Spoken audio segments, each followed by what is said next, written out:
Hello, this is जूही शुक्ला। कैसे हैं आप लोग? रिसर्च की दुनिया में आप सबका बहुत बहुत स्वागत है।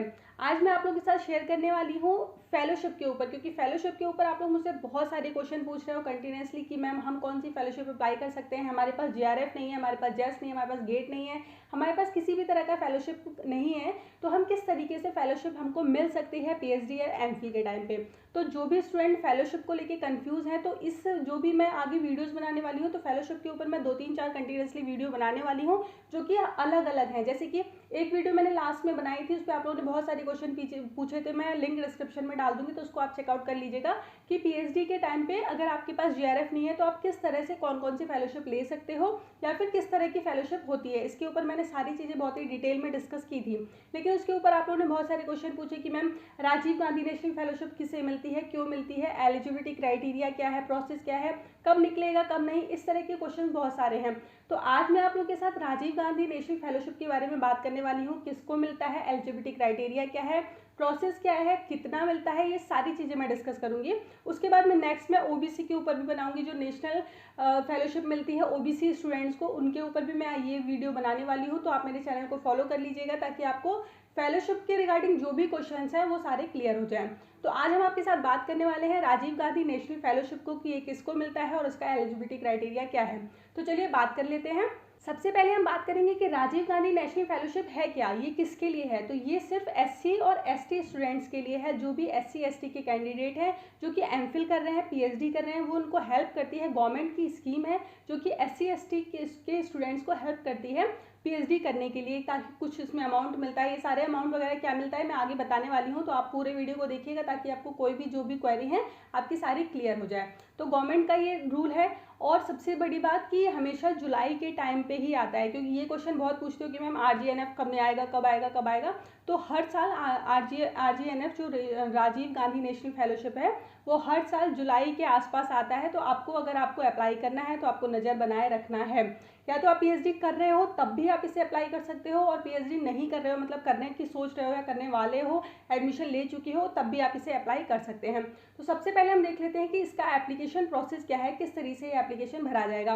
वेबसाइट पे आपको जाना है, राजीव गांधी नेशनल फेलोशिप की वेबसाइट में यहाँ मेंशन करूँगी, लिंक मैं डिस्क्रिप्शन में डाल दूँगी, तो वहाँ से आप चेकआउट कर लीजिएगा कि वेबसाइट क्या है, कहाँ से आपको अप्लाई करना है।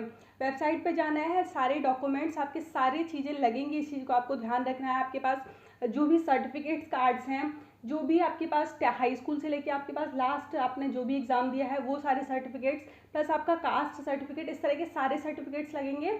और कोई भी मिस्टेक नहीं होनी चाहिए, नहीं तो आपका फॉर्म कैंसिल हो सकता है।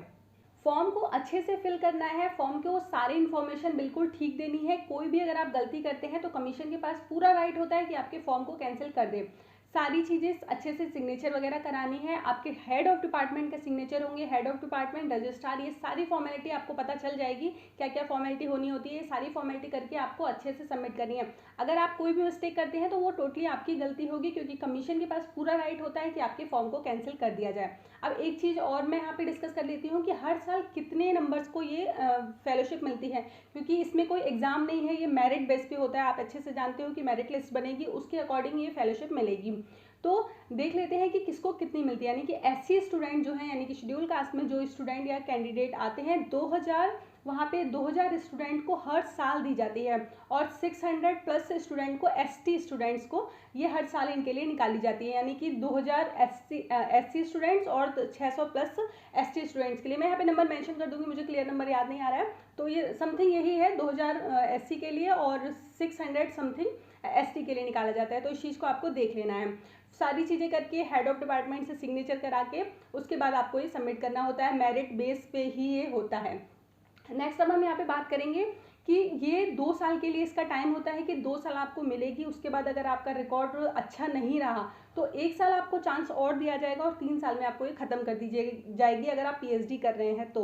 लेकिन उसी केस में अगर आपका अच्छा रिकॉर्ड रहा, सारी चीज़ें ठीक रही, तो ये 5 साल के लिए कर दी जाती है। और अच्छी खासा अमाउंट मिलता है, 28,000 प्लस और भी चीज़ें मिलती हैं। मतलब मेन 28,000 आपको शुरुआत के 2 सालों 3 सालों में मिलता है, उसके बाद बढ़ा दिया जाता है। जैसे जेआरएफ मिलता है उसके अकॉर्डिंग उसी के तरीके से ये आरजीएनएफ भी मिलता है, मतलब उतना ही मिलता है। अप्रॉक्स थोड़ा बहुत कम ज़्यादा हो सकता है, लेकिन उतना ही मिलता है।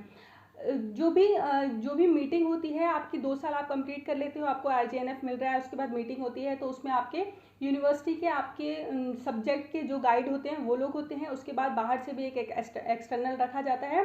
अगर आपका काम अच्छे से चल रहा है, सारी चीज़ें आप अच्छे से रिपोर्ट वगैरह सबमिट कर रहे हो तो आपको ये बढ़ाया जाएगा, लेकिन अगर आप रिपोर्ट वगैरह सबमिट नहीं कर रहे हो, चीज़ें ठीक से नहीं कर रहे हो, तो उस केस में 1 साल का आपको और टाइम दिया जाएगा, उसके बाद इसको कैंसिल कर दिया जा सकता है। वैसे कैंसिल होने के चांसेस कम रहते हैं, लेकिन फिर भी अपनी तरफ से कोशिश करनी चाहिए कि कोई भी परेशानी ना आए। अब हम नेक्स्ट बात करेंगे किस तरह से फॉर्म को अप्लाई करना है, किस तरह कौन सी वेबसाइट पे जाना है। ये देखिए यहाँ पे मैं मेंशन करती जा रही हूँ, लेकिन आपको मैं लिंक भी दे दूँगी, आप वहाँ से अच्छे से इसको पढ़िएगा, उसके बाद ही आप अप्लाई कीजिएगा। हर साल जुलाई में आरजीएनएफ निकलता है। RGNF Rajiv Gandhi national Fellowship plus OBC वाला भी जो नेशनल फेलोशिप ओबीसी के लिए निकलती है वो भी जुलाई के आसपास ही निकलती है। तो अगर आप अप्लाई करने के लिए सोच रहे हैं तो कंटिन्यूसली ध्यान बनाए रखिएगा। रिसेंटली आने वाली है, अप्रैल मान लीजिए शुरू हो रहा है, अप्रैल मई में ही आ जाएगी, तो इसी बीच में आपको ये फॉर्म भरना है। लास्ट डेट तो जुलाई के आसपास होती है, तो इस चीज़ का आपको ध्यान कर लेना है। सारी चीज़ें मैं आपको अच्छे से बताऊंगी। जो फेलोशिप है मैंने आपको बता दी है। जेआरएफ के आसपास जितने जेआरएफ मिलती है उतनी ही राजीव गांधी नेशनल फेलोशिप भी मिलती है। सारी जो भी डिटेल्स हैं, सारी चीज़ें आपको गाइड से अपने यूनिवर्सिटी में सारी चीज़ें पता चल जाएंगी। सारी चीज़ें सब कुछ ड्यूअल साइंड होने चाहिए, मतलब यूनिवर्सिटी से भी आपको सारी चीज़ें सिग्नेचर करानी होंगी। सर्टिफिकेट्स आपके पास सारे होने चाहिए। अगर आपके पास दिव्यांग कैटेगरी का सर्टिफिकेट्स है तो वो भी होना चाहिए, प्लस आपके पास किसी भी तरह का सर्टिफिकेट है, कास्ट सर्टिफिकेट है, किसी भी तरह का, आपको सारी चीज़ें लगानी होती हैं। उसमें कोई भी ऐसा नहीं होना चाहिए कि नहीं लगाया फिर छूट गया, क्योंकि बाद में आपको परेशानी हो सकती है। क्योंकि 2000 बच्चों को 2000 स्टूडेंट्स को मिलती है ये आरजीएनएफ, तो 2000 में आपको मेरिट में आपको आना है। तो फॉर्म के कैंसिल होने की वजह से अगर आपका कैंसिल हो जाएगा तो आपको बहुत बुरा लगेगा, आपको पता भी नहीं चलेगा क्यों कैंसिल हो गया। तो फॉर्म फिल करते टाइम ये सारी चीज़ें करते टाइम आपको अच्छे से ध्यान रखना है। अब आपके कुछ क्वेश्चंस और होंगे कि राजीव गांधी नेशनल फेलोशिप किसके लिए होता है, तो ये सिर्फ एससी और एसटी स्टूडेंट्स के लिए होता है, उसके सिवाय किसी के लिए नहीं होता है, और कोई भी इसको फिलअप नहीं कर सकता है।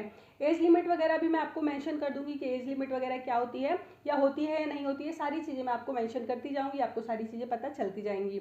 अब हम यहाँ पे बात कर लेते हैं कि ये कौन कौन से सब्जेक्ट्स में मिलती है। तो ये साइंस में, सोशल साइंस में, ह्यूमैनिटीज़ में और इंजीनियरिंग के सब्जेक्ट में मिलती है। जो भी स्टूडेंट्स इन सब्जेक्ट से बिलोंग करते हैं और एससी एसटी हैं तो यहाँ पे एलिजिबल है अप्लाई करने के लिए। मेरिट लिस्ट के थ्रू होगा, इस चीज़ का आपको ध्यान रखना है। कोई एग्जाम वगैरह नहीं होता है, मेरिट लिस्ट बनती है, उसके अकॉर्डिंग ही आपको आरजीएनएफ मिलती है। और सारी चीज़ें मैंने लगभग क्लियर कर दी हैं, आपको समझ में आ गया होगा राजीव गांधी नेशनल फेलोशिप क्या है और किसको मिलती है, एलिजिबिलिटी क्राइटेरिया क्या होता है। सिर्फ वही स्टूडेंट यहाँ पे अप्लाई कर सकते हैं जो एमफिल कर रहे हैं या फिर पीएचडी कर रहे हैं। सिर्फ ये उनकी हेल्प के लिए ही होता है, ताकि उनको फंडिंग में कोई परेशानी नहीं हो और उनका रिसर्च कंटिन्यूसली चलती रहे। सारी चीज़ें मैंने आपको क्लियर करी हैं, उम्मीद करती हूँ आपको समझ में आया होगा। प्लस नेक्स्ट वीडियो जो मैं है ओबीसी के ऊपर बनाने वाली हूँ कि जो नेशनल फेलोशिप ओबीसी वाले स्टूडेंट्स को मिलती है वो उनका क्या प्रोसेस है, क्या क्राइटेरिया है, ये सारी चीज़ें। तो वीडियो को फॉलो कर लीजिएगा ताकि आपको पता चल जाए जब भी मैं वीडियो डालूँ। चलिए मिलते हैं नेक्स्ट वीडियो में, तब तक के लिए थैंक यू।